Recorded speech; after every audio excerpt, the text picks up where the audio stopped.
It's the Fairway Times podcast presented by Wild Goat. Somewhere around hole 12, golf turns into a different sport. The body's still there, but the brain is suddenly checking emails, replaying that trip on 7, and wondering what's for dinner. And that's the problem, because most golfers don't lose the round from a bad swing. They lose it when their attention wavers. Some people try and fix that with coffee or an energy drink, which is bold because nothing says commit to this delicate wedge shot like a racing heartbeat and trembling hands. That's where Wild Goat comes in. Their Focus Plus Hydration Gummy was built for golf, not for deadlifts, not for your wife's spin class, and not for people named Chad doing burpees in the parking lot, specifically for golf. It's got alpha GPC and cognizin to help keep your mind sharp, a dialed-in amount of caffeine plus L-theanine for smooth, steady energy, and electrolytes to help you stay hydrated and locked in through all 18 holes. So instead of feeling fried by the back nine, you actually feel present, calm, and clear, like a person who might finally make a good decision with a club in their hand. Go to getwildgoat.com and use code FairwayTimes10 for 10% off your entire order. That's getwildgoat.com. And now, before your focus drifts too, let's get into the show.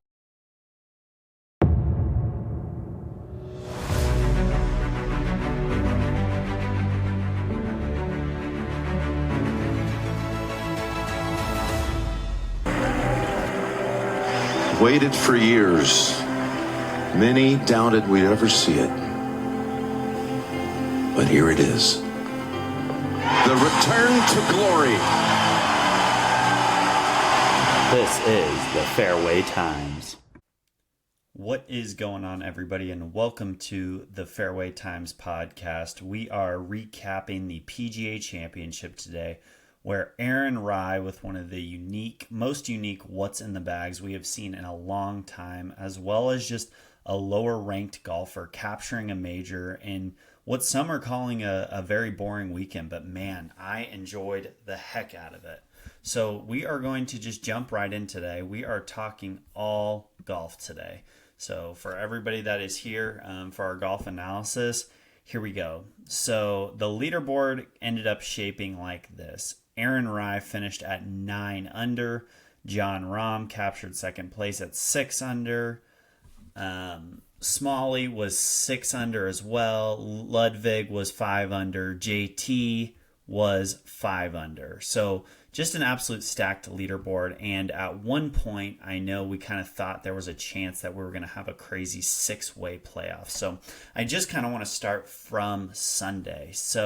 And I want to start, of course, with Rory McIlroy because he shot a opening 4 over 74 and described his first round as shit and faced an early exit scare, a shocking start for the Masters champion and the betting favorite. Bryson came in at 6 over after round 1, and the field was historically compressed. 33 players within 2 shots of the lead after round 1. Through 36 holes, we had Maverick McNeely and Alex Smalley co-lead at 4 under, as well as Aldrich Portage, 21 years old and the longest driver on tour, threatening to become the youngest 36-hole leader at a major since Tiger in the 1997 Masters. Scoring average climbed to 73.1 in round 2 as the wind picked up, and the Donald Ross pins were brutal, right? We saw Scotty Scheffler kind of say in the press conference that the Friday locations after his round were the hardest that he's ever faced, which is an insane statement on tour, and he said that includes U.S. Opens. So very, very interesting there. And Friday was one of the more challenging rounds of golf we've seen in a long time from these guys. But once again, I know he didn't end up, kind of placing where we wanted. But my guy, Maverick McNeely, is hanging around and is once again just showing why he can play extremely high-level golf. Saturday, moving day, right? At one point, 11 different players shared a piece of the lead. 11. The leaderboard saw its 9th different name take a share of the top spot. A player named Chris Kirk was on his way to a 63, 8 birdies through 17 holes. Unbelievable round of golf from him before he made double on 18 to finish at 65 and fall to 2 under. I just thought this was absolutely brutal and gut-wrenching for Kirk, and it just kind of showed that, Donald Ross and Aronimink will be remembered for punishing this year. And I mean, the final scores reflect that. In majors, I know, besides the Masters, which is kind of its own beast, as we've discussed, we're used to that 9 through 12 under range being the winning score. And Aaron Rai was obviously 9 under because he went on some great runs, but everybody else was 6 under. So this golf course really, really did play extremely difficult. On moving day on Saturday, we had Rory kind of make a little bit of his charge. And he went from plus 9,000, which I was kind of monitoring, although I don't know if I could ever actually consciously bet any money on Rory McIlroy and root for the guy. But he shot 66, and those odds adjusted greatly. And the calendar Grand Slam was kind of back in play. There was a lot of people talking about, will there anybody be able to kind of do this again? Since Tiger, and this year Rory's game definitely is trending in a direction where people were talking about that he had a chance. Schauffele also shot 66, and they were 3 back of Smalley entering Sunday, paired together in the final rounds for the second time at this course. Very, very cool. Alex Smalley, I want to talk a little bit about him, a player who has never sniffed a PGA Tour win. He absorbed 3 bogeys in 4 holes early Saturday and still somehow pulled 2 shots clear by sundown, right? He was leading the tournament. I saw a lot of very remarkable composure display from somebody that really not a lot of people outside of hardcore golf circles know about. And I think that was really cool. Aaron Rai closed Saturday with a bogey on 18 after punching out of some deep rough with a wood, which I thought was really, really cool to see. And he finished with a 67 and was tied in that group number at 4 under, 2 back of the lead. And really, honestly, nobody was thinking about Rai headed into Sunday. So that kind of brings us to Sunday at Aronimink. So 22 players are now within 4 shots of the lead to start Sunday. And that is a PGA Championship record. That has never happened before. It was truly anyone's tournament, and what unfolded was kind of one of the most unexpected major wins in history. So Rai was 1 over through 8 holes on Sunday. He was really going nowhere. Then on the par 5 ninth, he hit a 5-wood from, I believe he had like 261, and he landed just short of the green and rolled a 40-foot eagle putt into the cup, which was unbelievable. And he then 1-putted 7 consecutive greens, and the course just flipped in an instant. The reachable par 4 13th, Rai ended up in a bunker 40 yards out with a dicey lie, and he played aggressively. He did not let up. Flew it to the hole, used the slope, made birdie, and that was really, for me, the moment of the tournament, and that's when this tournament became his.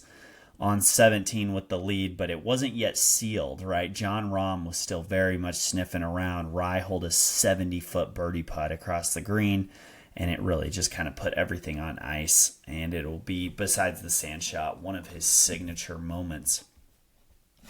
I wanted to talk about a little bit what Rai really represents. So he's currently ranked 44th in the world right now, and he entered with 1 PGA Tour win, which is the 2024 Wyndham. No top 15 in a major entering this week. He's definitely not a bomber. He ranks 160th on tour in terms of driving distance, and he finished the week 66th among those who made the cut. He carved Aronimink up with fairways and greens, with world-class iron play and a putter that went nuclear on Sunday, a completely different profile from the modern power and wedge major winner. We talked about this last week on our Aronimink preview, which is I really, really valued ball strikers compared to distance at Aronimink this year, and that proved to be true. Did I ever expect it to be Aaron Rai? No, but man, I'm super happy for the guy, and I really don't think it could have happened to a better guy from what all this stuff we've heard about on tour. This is the first player of Indian heritage to win a major, first Englishman to win the PGA Championship since Jim Barnes won, and he earned $3.69 million and picked up a lifetime PGA Championship exemption plus 5-year invites to all 4 majors as well as the players. Kind of some, I want to talk just quickly about some other players. For Scheffler, he finished the week well back, right? The question is now, is this guy still the number 1 in the world? 2026 for him is shaping up a lot differently than 2024 and 2025. And is this, down cycle? Is this a down cycle, or is he just one hot week away from starting to dominate again? We kind of touched on it just briefly earlier, but the calendar Grand Slam is officially off the table. 2 majors left this year. The conversation now shifts to what happens at the Open for Rory McIlroy and his best chance for a 7th major. And obviously for Rory, European, the Open means a lot to him. So I'm going to guess that is where his focus will be. I want to talk about JT because we saw JT, he's returned from injury this year, and he is very much returning to kind of prime JT. And when he is going, it's fun. He's hitting just nippy wedges. He's doing that crazy after he hits a drive. He's leaning on it. It's just super swaggy, and I love JT. It's fun to watch. And he shot 65 on Sunday. Led 16-foot par save on 18, I'm seeing. Came within 1 shot of leading before the final group. Was in the second fairway. And he was very, very close to being a 3-time major winner. And I think this heartbreak may just motivate him for the rest of the year. And I think we're going to see JT get a win. So I think kind of the biggest surprise of the week and what a lot of people are talking about is, did Aronimink deliver as a major venue, right? We saw Rory McIlroy be very critical of the course. And honestly, for me, it did. I like the historic venue. I like the story about Philadelphia. And I like that this really, really challenged guys to play a different kind of golf. And I thought it was refreshing. I thought it was extremely refreshing. So in normal major fashion, we are going to talk about what was in Aaron Rye's bag, because this was one of the most unique bags we have seen in a long, long time. So we are going to start with driver. Aaron Rye was playing a TaylorMade M6 from 2019, set at 9 degrees with the Adelia Synergy Blue 70 TX shaft. And I'm getting all this information from Golf WRX, so shout out to them as always. Just the exact opposite of what we know in today's game, that we are all brainwashed, that we need the new tech. And this kind of M5, M6 line is just proving to be extremely good, right? We see Jason Day still play in these. I don't remember if he plays M5 or M6. I think he plays an M6. But these drivers are just really, really good. So if you're seeing these on Marketplace and you're struggling with the driver, maybe pick one up for cheap. In the woods, we are seeing something a little bit more modern, but not crazy. He's still playing the QI10, which is about 2 years old at this point. And that has a Fujikura Ventus Blue 8X in it. For his 5-wood, same thing. TaylorMade QI10 set at 18 degrees with the Fujikura Ventus Blue 8X. The hybrid, guys, which is super cool that he has 3-wood, 5-wood, and hybrid. He has that at 24 degrees. So this is, I guess, his 4-iron, basically. He does not have a 4-iron in the bag, which for a PGA Tour player is pretty rare. But obviously, Aaron Rye does not hit the ball a far away, being 166th on tour. And obviously, so he's playing the Titleist GT2. And that has the Mitsubishi Tensei CK Pro White Hybrid 90 TX shaft in it. And then let's go to the irons. So in 5 through 9, he is playing the TaylorMade P7 TWs, these same irons as Scotty Scheffler. Tiger Woods' irons designed by TaylorMade, which is very much a ball striking iron blade to the max. If you and I, as the amateur golfer, went play these, I think we would definitely struggle. Although I will say that P7 TWs, whenever I find them on Facebook Marketplace, they are actually not that expensive, believe it or not. So if you wanted a spare set to set in the garage, they're very, very findable out there. And for shafts, he's playing the True Temper Dynamic Gold S300s. For the wedges, okay, let's talk about, so he is playing a 46 degree and a 48 degree. Now the 46 degree is set to 44 and the 48 degree is set to 49.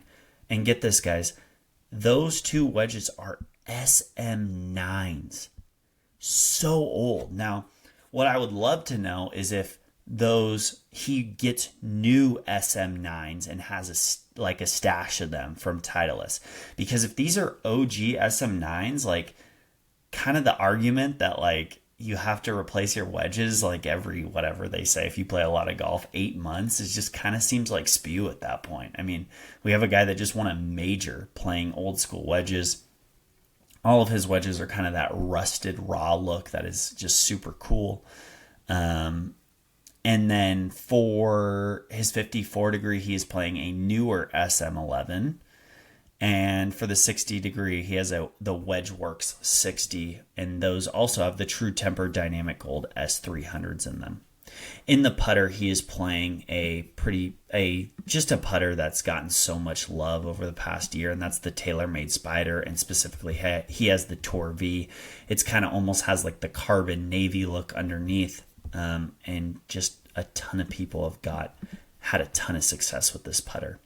For golf ball, he's playing a traditional Titleist Pro V1, and supposedly he has played the Pro V1 since he was 9 years old and never changed. And then for the bag, he has a Vessel, which, as a lot of you don't know, a very, very fun fact is, even though like Scotty Scheffler has the TaylorMade, or Wyndham Clark might have a Titleist sometimes, the majority of bags out on tour are actually made by Vessel. So shout out Ronnie over there at Vessel. He truly makes some of the best bags in the game. And it just, it's really, really cool that he got another major champion to kind of add to it. So that's kind of our PGA Championship recap, guys. For the rest of the podcast, I really want to talk about some cognitive performance stuff in terms of golf. So for the last couple of days, I've been out at some US Open qualifiers, working with some different players, and a couple things really, really struck me. So number one is that there is a big difference between having a swing that looks good on camera and is repeatable at the range, and every P position looks good, versus I'm under pressure in a US Open qualifier and all of that is out the window. And I think Chris Mason, who teaches out of San Diego, I saw a recent video with him teaching the YouTuber Jerome Ruffin, and the whole basis of the lesson was like, how are we going to make your swing as athletic as possible? And this is kind of a concept that we're not used to in terms of golf, but from a sports psych perspective, it really, really interested me, because when you're under all this pressure, even if you can do something out on the range, sometimes it's hard to bring it to the course. And that's a given, right, when I say it like that. But now put yourself under like a US Open qualifier, and you have a couple bad swings that don't go that way, and now everything is being questioned. So I think I want to emphasize to a lot of players out there that, is it nice if the swing looks good on camera? Yes. But what's more important to me is that it's a super athletic movement that can be performed under any condition of stress that your body can always rely on. And I think what that takes is playing a lot of tournaments, and also having people video your swing in tournaments. Because I've noticed that sometimes even when I video my swing in casual rounds of golf, it looks different than on the range.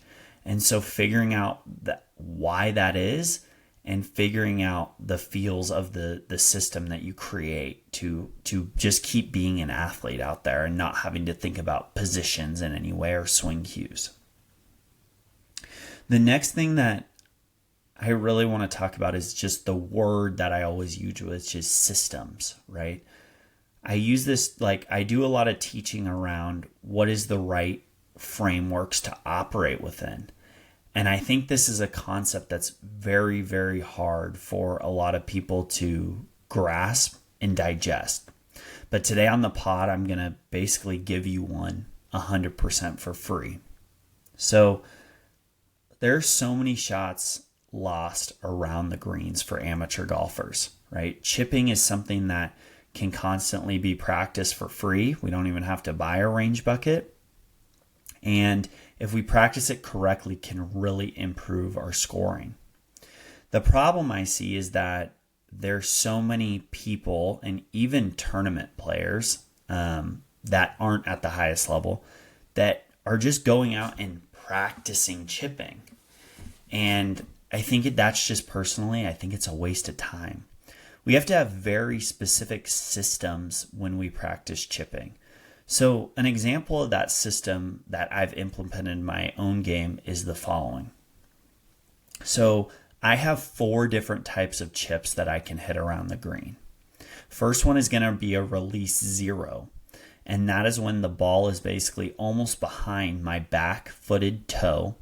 And that is my literally super low runner. There's more shaft lean. It's going to come off and it's going to spin and it's going to be super low and run out a little bit.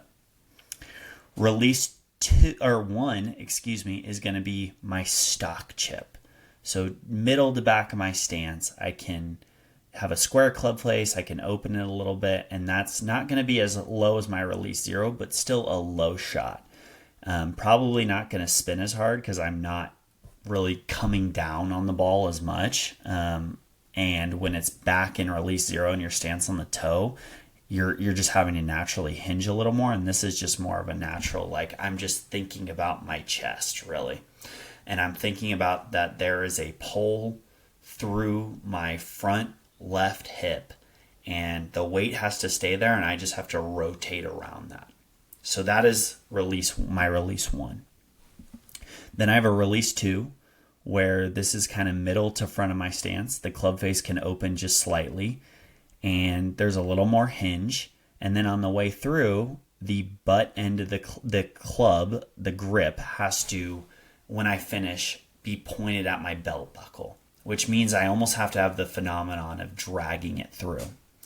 And then finally, my release 3 is just the wide open flop shot or basically a sand shot.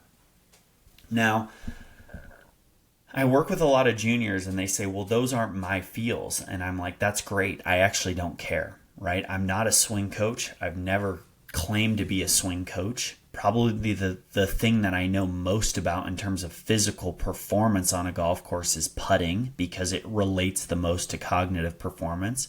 But I'm not a PGA teaching pro. I don't really know any of the specifics of what the physical cues should be.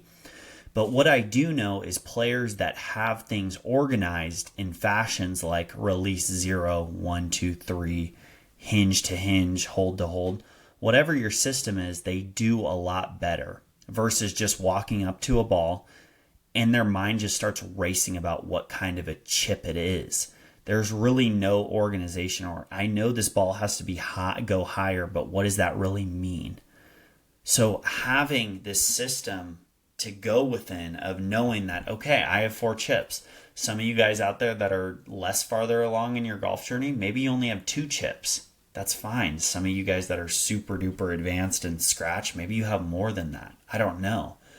But the point of it is when you come up and you just missed a green and you say, and you look at a lie, you need to kind of know what that is. And so for me, I walk up and I immediately kind of look around the green a little bit and I can just know based on now, because I've had so much practice, what a release 1, 2, like what does this need to be?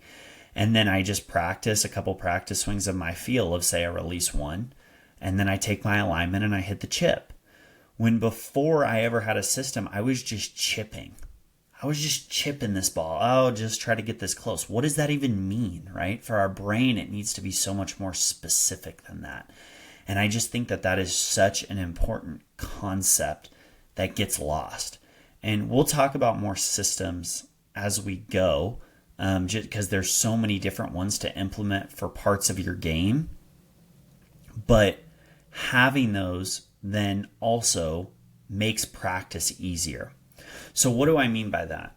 So when I go out and practice chipping, the first 10 balls I chip are just solely a warm-up, right? I don't care if I shank all 10 balls. All I care about is that I am really getting myself ready for practice and I'm getting myself, my body warmed up in a sense, right? high level golfers do have different warm ups that are given by their physios. But for the most part, in the amateur ranks, right, getting warmed up means taking smaller swings to start. We're not like football players that are doing full dynamic warm ups. Although I think that is becoming more and more prevalent in terms of high level golf. So then those 10 chips are done. I'm warmed up. Now what I want to do is I literally count out and separate 3 balls, 3 balls, 3 balls, 3 balls. Okay. And guess what the first 3 balls are? Release 0. Guess what the second 3 balls are? Release 1, 2, 3. And I'm seeing how many of those I can get close to a specific pin. And guess what? I normally struggle with release 2s out on the course.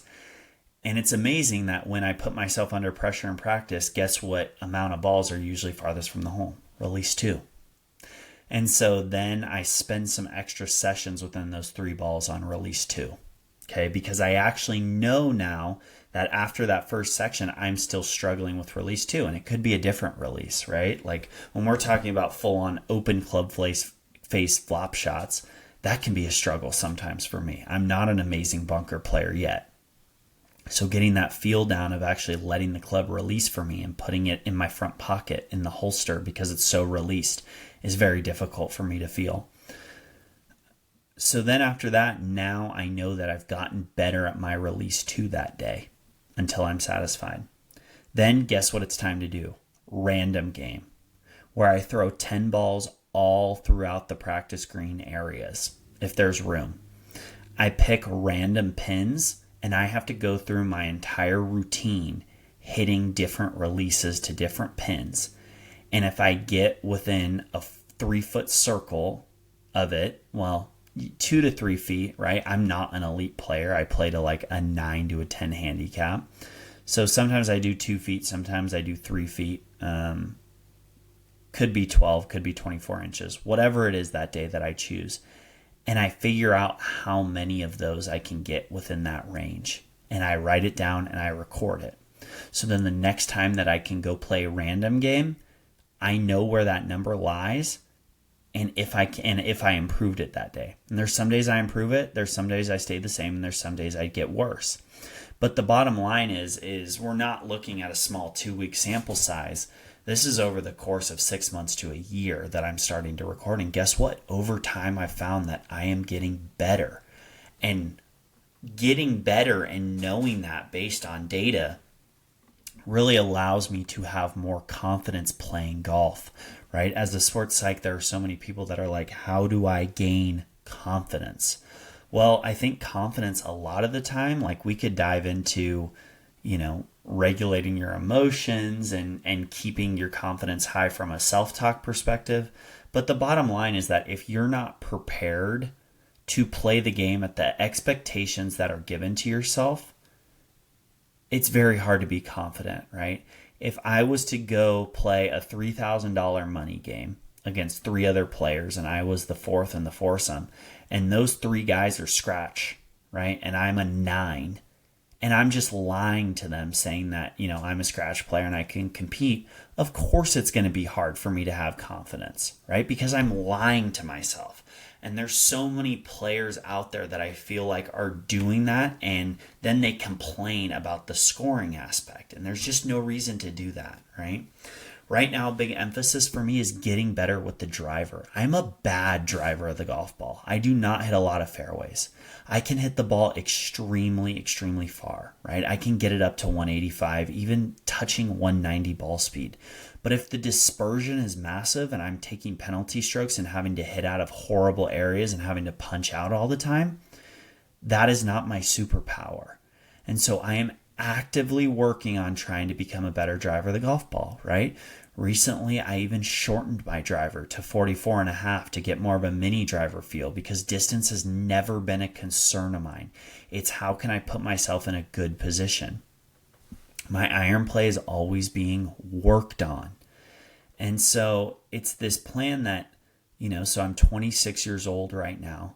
I would love to get down to that scratch level by the time I'm 35. So I have 9 more years to get down to scratch. And at that point, start playing local tournaments. And then maybe by the time I'm 38 or 39, try to qualify for a US Open. And I think this is actually a great segment into the article that I posted today on fwytimes.com about with the US Open kind of coming up this year. I'm seeing a lot of the YouTubers play Shinnecock. I'm super excited. Obviously, that is Long Island, New York golf royalty in terms of courses. But I wanted to do a segment to close out today on what it actually takes to qualify for a US Open. And so I kind of went through and I laid it out in the article. And for those of you that aren't subscribed, please go to fwytimes.com and subscribe. Enter your email. I'm not going to send you a bunch of spam. The only thing you get in your email is the articles that I write that you can read right on your Gmail app. And when you subscribe, you also get a free mental performance full golf guide that I wrote. That's 100% free and you can download. So yeah, go subscribe, guys, when you can. So the USGA kind of tells us every year that the US Open is the most open championship in golf. And it's a global invitation, right? And any golfer with the game can earn their way in. Now, that is technically true. And it's also, I feel like, one of the most misleading sentences in all of professional golf, because the gap between being eligible to enter US Open qualifying and actually making it to Shinnecock Hills this June, is so enormous that I feel like most golfers would not even believe it until they stood on the first tee at a local qualifier and kind of looked at the field and was like, oh my gosh, there's absolute dogs here, right? And they kind of start to understand that maybe these people are not in the same universe as who they're competing with it. So let's kind of really break it down. So the first wall that you have to overcome if you want to qualify is the handicap requirement, which literally 99.9%, 99.9, that is a real statistic, of the entire golf population will never get to this point. Okay. So to even enter a qualifier, your USGA handicap index cannot exceed a 0.4. Okay. So if you are a quote unquote half handicap, which is you're between a 1 and a scratch, you cannot play, right? You need to be a 0.4.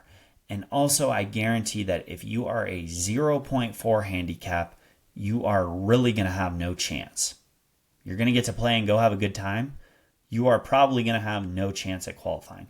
Why do I say that? Because Brad Dahlke just posted a video. He is a plus 6.5 right now, is what he claims and said, which I believe it. This is the guy that played in the Masters. And he did not qualify to his local in Texas, okay? Now, I know there's a lot more factors that go into that, but Brad Dahlke is probably going to beat a 0.4 handicap 9.5 out of 10 times.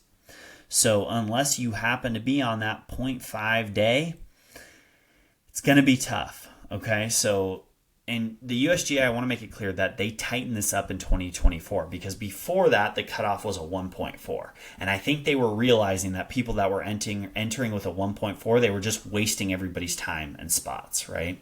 So they changed it because specifically too many players were entering the local qualifier and shooting rounds that were just nowhere near competitive and basically wasting spots and resources. Okay. So now let's put a 0.4 handicap in perspective and context for a moment. So the average male amateur golfer in the United States plays to around a 14 handicap. The average golfer who considers him or herself good and kind of takes the game seriously is probably somewhere between a 6 and a 10, which is legit, right? I take the game pretty seriously. I could take it way more serious, right? I work multiple different jobs, having my own private practice, working my day job. But for the most part, I really, really take golf seriously and I want to be good. So that is an accurate statement, I figured. So a scratch golfer is someone at exactly 0 is in the top 2 to 3% of all golfers in the country. So we just talked about US Open, right? Now let's just talk about scratch.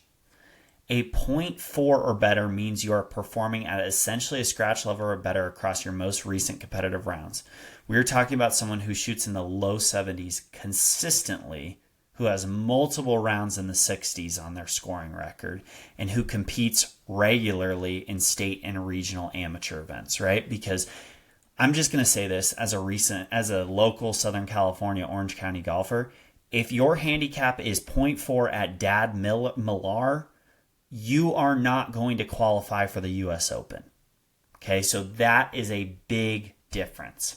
Okay, and also if you are a .4 handicap that has never played competitive pressure-filled rounds of golf, that's why I added somebody who competes regularly in state and regional amateur events, you are not going to have a chance when you are paired with someone that potentially has played a PGA Tour event. You are going to shit your pants, as any of us would, because it's just a different level of golf. And the amount of intimidation you feel when there are guys that are grinding on mini tours, and somebody like, let's just even use the example of Brad Dahlke, who's played in the Masters, steps up next to you in your group. That is just a different level of pressure mentally that you have to be prepared for, let alone that there's a massive, probably physical gap. Now, I want to be very clear when I'm talking about this. I encourage everybody to do this if you are serious about golf and you are that good of a player a couple times throughout your life, and also go play competitive, fun tournaments. But if you truly think that you're a .4 handicap and you are on your index, but you have never ever played in any competitive rounds, please do not think that you are going to show up to US Open qualifying and really have a chance to be stepping up on the first tee on TV at Shinnecock, because those are two massively different things. And as someone that just spent a couple of different days at different events for US Open qualifying, normal, adaptive, the level is just different, guys. Watching these guys that you have never heard of go out and shoot 65, it is just different. So if you are reading this, right, this is what I wrote on my article today. If you're reading this and you're a 5 handicap who has been playing for 20 years and you consider yourself a serious golfer, you are not even close to being eligible. And that is not a knock. A 5 handicap is a truly great player. But the US Open starts its filtering process at a level that is almost unimaginable, far beyond what most golfers who love this game will ever get to. Okay? So we're past hurdle number 1. Congratulations. You got to go on your computer and register. Okay, so we are past hurdle number 1.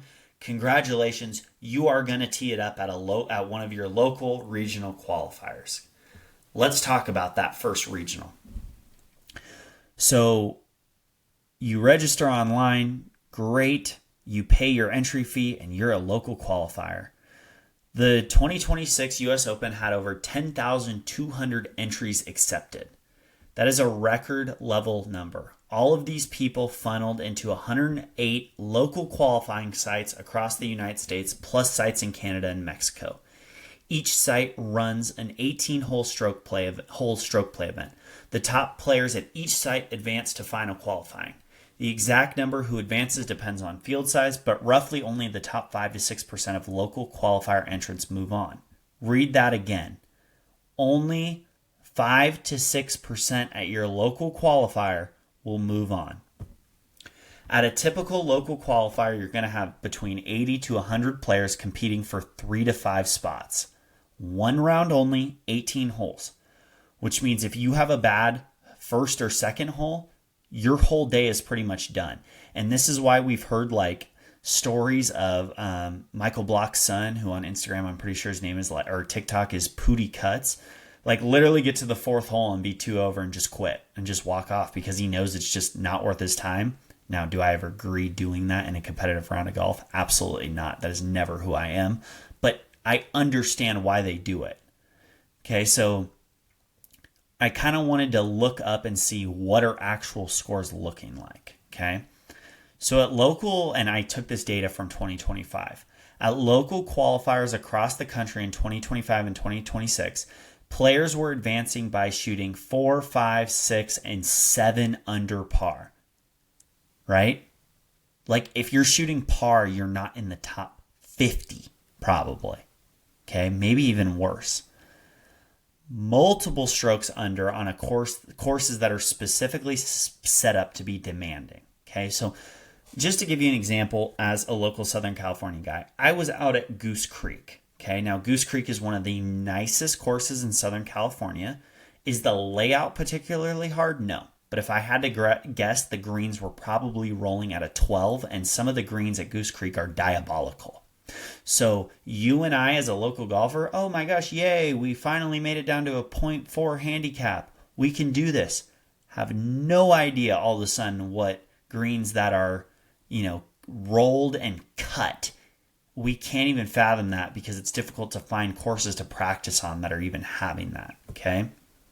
So I was looking and I just wanted to know, I wanted to go and pull, not even from California, Texas, Florida.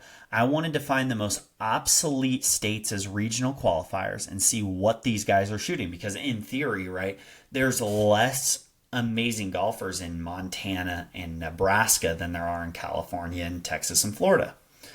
The medalist at the Nebraska local qualifier in 2026 shot a 5 under 67.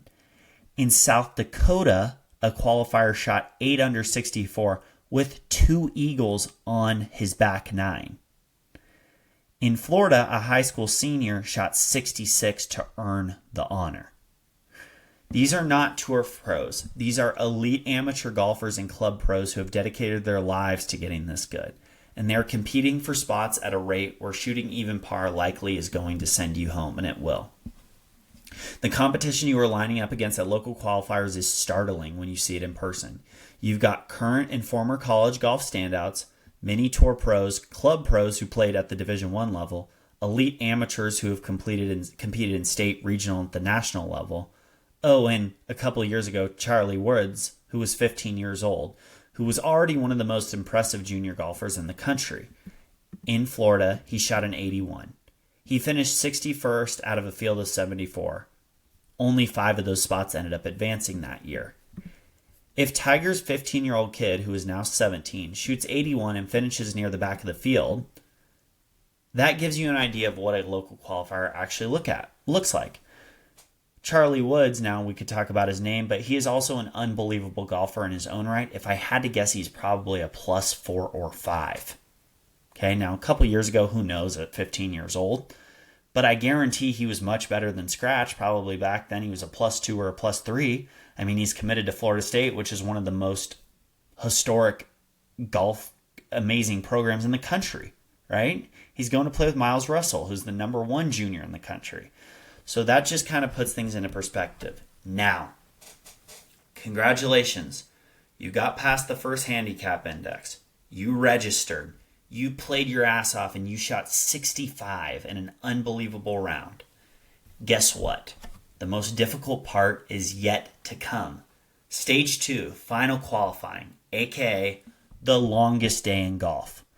You shot 4 under at your local qualifier, you advanced. Now you have to do it again. Except this time it's 36 holes in a single day, and the entire field is made up of people who did exactly what you did. Final qualifying is conducted at 10 U.S. sites and 3 international sites. It is known in golf circles as the longest day because you're playing 36 holes of the most pressure-packed golf of your life in one marathon session. So that means you are probably getting to the course to start your warm-ups at literally 5 a.m. Okay, maybe 5:30. First tee time will go off at 7 a.m. You are out on the course till, if you're playing a fast round, 11:30, maybe 12. You take a quick break, you eat something, you have to go do it all over again. And whatever your score when the second round is done is your total. The top finishers at each site earn spots in the U.S. Open field. The scores at final qualifying are genuinely terrifying to look at. That is what I wrote in the article today. In 2025, the top qualifier at one shot went 67-68 for a 135. That is insanity. Okay, that means if it was a par 72 course, he went 9 under par through one day, right? This is like literally, and it's almost ironic to say, this is PGA Tour level golf to go play on the PGA Tour. And that may seem obvious, but the way everyone talks about the US Open is like, oh, you could go do it, right? So this is just getting some really, really good perspective. So really, I kind of averaged it across, and it basically takes in the neighborhood of 4 to 8 under par for 36 holes, depending on the difficulty of the venue and how strong the field is to even have a chance. In 2025, 70 players in the 156-player U.S. Open field at Oakmont earned their way in through local and final qualifying. Of those 70, 15 of those people made the cut. 4 finished in the top 20. Carlos Ortiz finished 4th. Chris Gotterup, who has since become a 4-time PGA Tour winner, came through qualifying. Now, that is the part. I wrote this in the article because we're forgetting this, right? There are some guys that are on tour that did not qualify naturally and get their guaranteed spot in. So you made it all the way through as this amateur golfer, and now in your second round of your final stage, you're playing against Carlos Ortiz, Chris Gotterup, or Ricky Fowler. Okay, like that's just insane to even fathom. And the history of the qualifiers winning the U.S. Open is limited, but it does actually exist. So Ken Venturi won in 1964, and he came through both stages. Orville Moody in 1969, Lucas Glover in 2009, and Michael Campbell in 2005. The tournament was designed to be open, and it obviously delivered on that premise more than once. So there is a chance, right? So let me be straight to you about really, we've talked about it, but let's really be straight about what type of golfer you need to be. To have a realistic chance of advancing, you need to be shooting in the mid-60s on a consistent basis, not occasionally, consistently. And I'm going to guess that if you're shooting 65 consistently, you're probably a teaching pro or you're probably playing professional golf for money, because that is very, very difficult to do. Okay? You need rounds in the 60s on your record from courses rated above 70. You need to compete regularly in events where the field is strong enough to validate your scores. You need to be able to manage your game under serious competitive pressure on an unfamiliar course in a one-round elimination format. Most people who meet the .4 handicap requirement and enter local qualifying do not advance.